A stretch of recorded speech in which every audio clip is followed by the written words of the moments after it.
America is ending the threat posed by this radical regime, decimating Iran's capabilities with Operation Epic Fury, something that nobody's ever seen anything quite like it. We have the most powerful military in the world by far. I built it in my first term. Remember, I said $1 trillion. They all said, what do you mean $1 trillion? $1 trillion.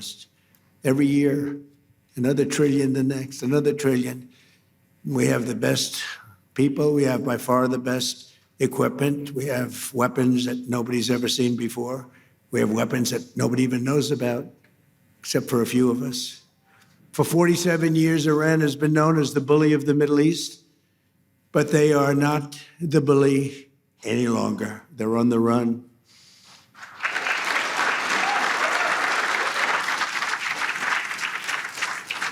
And you know the Middle East because when you look at all the missiles that got fired, UAE had 1,500 missiles shot at it. They didn't think they were going to have any. Saudi Arabia didn't expect to have, we have the most powerful Saudis. Oh, Yasser, you are so powerful. But Yasser, you didn't expect any missiles going to Saudi Arabia. They didn't expect them in Qatar. They didn't expect them in Kuwait, in Bahrain. The missiles rained down on you. They were going to hit you with nuclear or whatever they had. But we stopped it. We stopped it. We stopped it with him.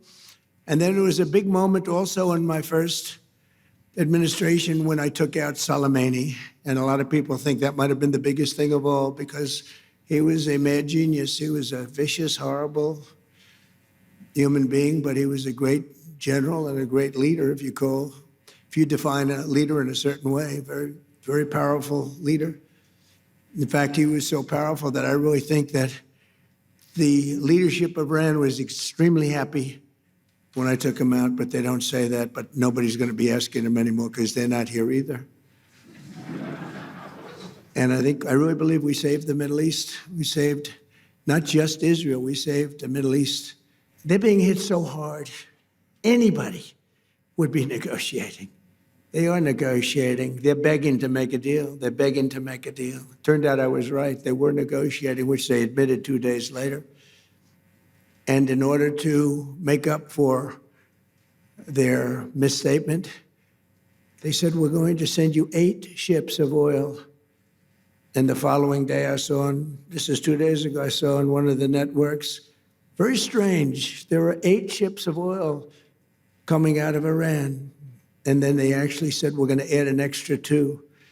And they added an extra 2, so we had 10 ships. And then people realized we were actually negotiating. And we're negotiating now, and it'd be great if we could do something, but they have to open it up. They have to open up the Strait of Hormuz. Excuse me for this. I'm so sorry. Such a terrible mistake. The fake news will say, he accidentally said, no. There's no accidents with me, not too many. If there were, we'd have a major story. No, well, we had that with the Gulf of Mexico. Remember the Gulf of Mexico? And one day I said, why is it the Gulf of Mexico? We have 92% of the area around it. They have 8%, really less than 8%. But for 350 years, it was good. You know, they were there 100 years longer than us, Mexico. They're at 350, we're at 250. And I said, often asked myself, why do we call it the Gulf of Mexico? It seems like we dominate. Well, when I checked, it was more than 92%. So I announced, I wouldn't say Mexico was thrilled, but I announced that from now on, the Gulf of Mexico is going to be called the Gulf of America. And it took about 1 hour, and it was done. Everybody crushing Iran's weapons stockpiles, destroying their missiles and drone factories at levels nobody ever thought was possible, and turning their defense industrial base into nothing. Iran's navy is gone. It's all sunk at the bottom of the Gulf and elsewhere. Did you see the attack submarine that we have went after one of their boats? It was called the Soleimani. It was the pride of their fleet. But this attack submarine goes like 60 miles an hour. I never saw anything. And it caught them in about 2 minutes. And that was the end of the Soleimani. Now, then they're 100% dead. They have 22 mine droppers. They call them mine droppers. And the mine droppers, 22, all 22 are gone. So I guess they can drop mines, but they're going to have to take them out by a rowboat because they don't have any boats. Their Air Force is dead, totally, completely dead. It's out of business. No planes left at all. Their anti-aircraft and communications capabilities are totally dismantled and dead. And their leaders are all dead. Other than that, I think they're doing quite well. No, their leaders are dead. Their supreme leader is no longer supreme. He's dead. The son is either dead or in very bad shape because nobody's heard from him. I think he says, just keep me out of this. This is the only country where nobody wants to lead. There's nobody. Who would like to lead Iran? Please raise your hand, a big audience of distinguished. Who would like to be our leader? Dead silence. Nobody wants to lead.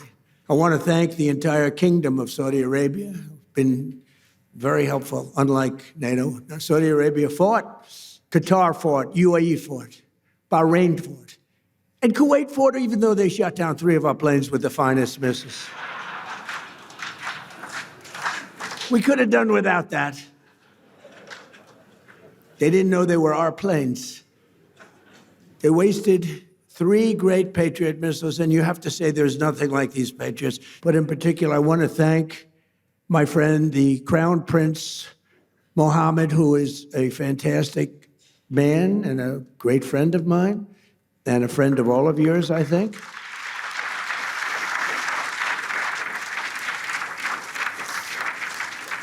And he's a warrior. He's a warrior. He was not afraid of this country that, frankly, he should have been afraid of because they're very powerful. I want to thank Tamim, because Tamim is, these 3 people have been unbelievable. Tamim, and then UAE, Mohammed. These are 3 great people. And they were under tremendous attack, unexpected attack. And they weren't thinking this was going to happen. Nobody was. And they turned against them and really became very powerfully aligned. And they were with us, but they weren't with us very obliquely. They were with us. But I think that I have to acknowledge for their bravery, because they were being hit pretty hard. All 3 of them, they were being hit pretty hard. The Emir, Mohammed, you had 2 Mohammeds and a Tamim, and they're friends of mine. And also I have to say that Bahrain and Kuwait, they were stand up, more so than NATO, I want to tell you, more so than NATO. Now, they're a little closer to the action than NATO in all fairness, but very disappointed with NATO. But I wasn't disappointed with our allies in the Middle East and others. And others. We had tremendous support from countries that were not in the general area, but they were tremendously supportive. I think Turkey was fantastic, actually fantastic, and they stayed out of things that we asked them to, and he's a great leader. He's a great leader. And Indonesia was great. We had so many great, you learn who your friends are, really do. You learn who your friends are. And, but Indonesia, Turkey, and so many other countries. But the 5 were great. But your dear friend and my dear friend he was all man. He stood up and he wasn't scared. Maybe he was, I don't know, maybe he was, but he didn't show it. He was great, a great leader. Saudi Arabia can be very proud of because he's got a lot of titles. He's the crown prince. He's the prime minister. He's the future king. He's got about 7 other titles. I said, you have more titles than any human being on earth. He's everything. And he deserves to be because he's a winner. So I just want to thank those people. So the Middle East will be transformed, and the future of that region is I don't think it's ever looked brighter. You couldn't have, we did the Abraham Accords. I hope you're going to be getting into the Abraham Accords finally. Yeah, so will you please go back and explain? It's time now. Mohammed said, oh, yes, as soon as we do this, as soon as we do that. I said, Mohammed, we did that. Oh, yes, but we have a couple of other things. It's now time. We've now taken them out, and they are out bigly. We got to get into the Abraham Accords. And we hope all of the countries are going to be in the Abraham Accords. Now, we have some very brave countries that did it, years ago. They went in, and you know who they are, the early four, and they did a great thing in doing it, and it was great for them also economically, but it was a great thing that they did it. But I think all the Middle Eastern countries are going to be joining now. And in some cases, I would say all the Middle Eastern countries and beyond. You have people not in the Middle East that want to be members. You'll be seeing that soon. They like us protecting certain allies, whether it's Israel or Saudi Arabia or Qatar or UAE, any of them. They want that. MAGA wants strength, and they want victory. They want success, and that's what we have. And we have been very, very successful. When I went into Venezuela, I said, because I campaigned on the fact peace through strength, you wouldn't have to use. I built this great military. I said, you'll never have to use it, but sometimes you have to use it. And Cuba's next, by the way, but pretend I didn't say that, please. Pretend I didn't say that. Please, please, please, media, please disregard that statement. Thank you very much. Cuba's next. And we're honored to be joined tonight by many distinguished guests from around the world, including FII Institute Chairman Yasser Al-Romayan. Where are you, Yasser? Come here, stand up. Yes, yes, please. What a nice name. What a nice name. And his son, Faisal. And by the way, I've known him really well, but I've never heard his last name. So I'm saying, who the hell is Yasser? I know Yasser. I said, who the hell is that guy? But I know him by Yasser, right? I didn't know if it was your first name or your last name. All I know is he's got a lot of power. All I know is he's got a lot of cash. And he's another great leader, actually, and he's a good friend of mine. So nice to be with you, and nice to be with your son. Son's beautiful. Saudi Minister of Finance, Mohammed Al-Jadaan. Thank you very much. Thank you very much. Nice to see you again. Good job.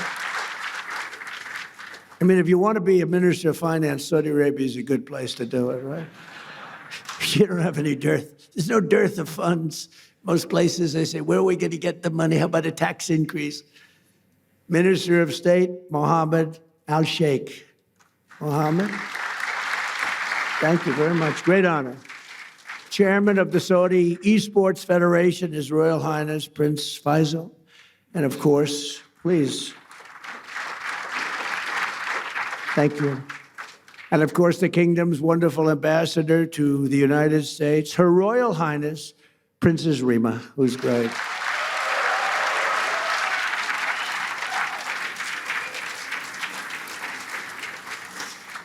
She's great. Thank you for being here. And countless other business leaders. We have so many friends of mine here, so many business leaders, but we can't go on because we have a couple of moments more to discuss the world and the economy. Over the past 14 months, the Trump administration has achieved perhaps the most dramatic one-year turnaround of any nation in all of history. A short time ago, a man that we just discussed, the king, the future king of Saudi Arabia, and I also love the king of Saudi Arabia, what a man he is. When I was there, we bonded. He would grab me to get up. He was a little frail at the time, and this was a long time ago, and he's still doing well. And he'd grab my arm to get up when I was sitting next to him. And they said, that's the only time he's ever grabbed anybody. He would grab me all the time. And I said, I think he likes me. And he did like me, and he still likes me, and he's a great man, and say hello to him. He's a great guy with a great son.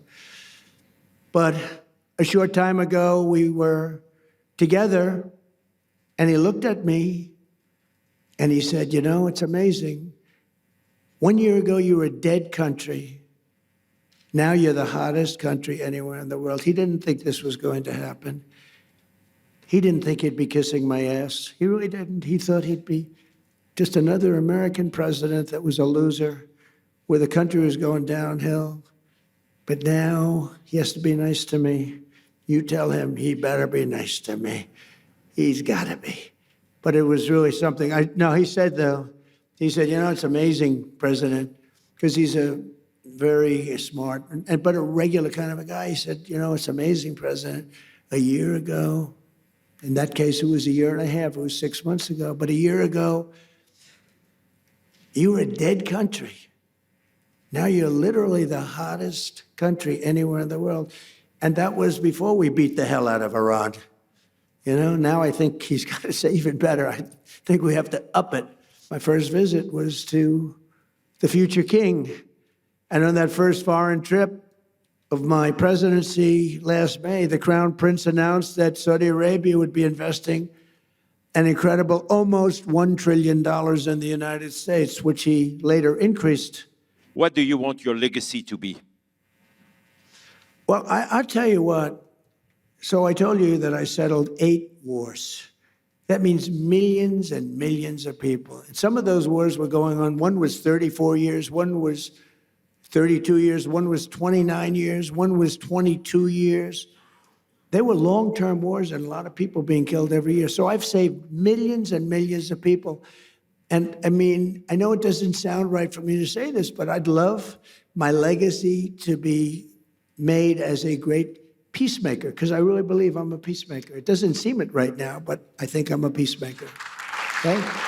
Ladies and gentlemen, Mr. President of the United States of America, Donald J. Trump.